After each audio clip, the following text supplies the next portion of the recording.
Sahel. Et je tiens à dire à la France, moralisatrice et sensibilisatrice, que l'histoire de voyants Sékou Touré ne se trouve pas dans les petits Robert.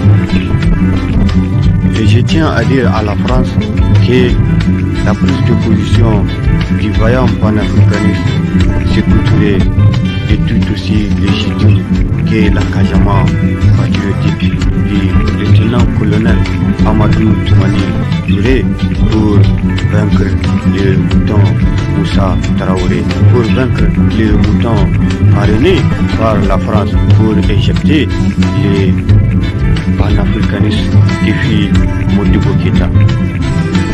À moins qu'il existe une ruse derrière le complot de la décolonisation.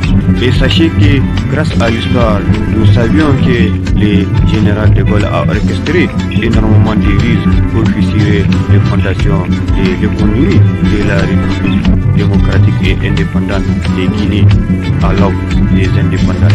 Et sachez aussi que j'ai aimé les bras de fer entre ici Nabré et le gouvernement français.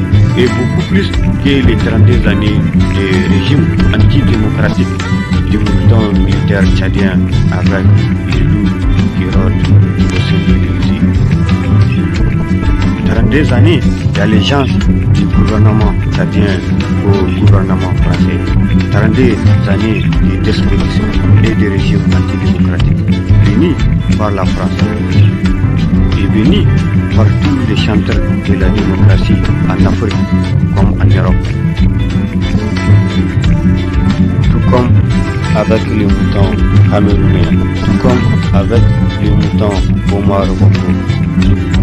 Après tout, tous les cadres de concertation internationale de l'Union occidentale et des moutons originaires de l'Afrique sont dédiés à l'investissement des showbiz dans le marché noir du modèle démocratique et matériel.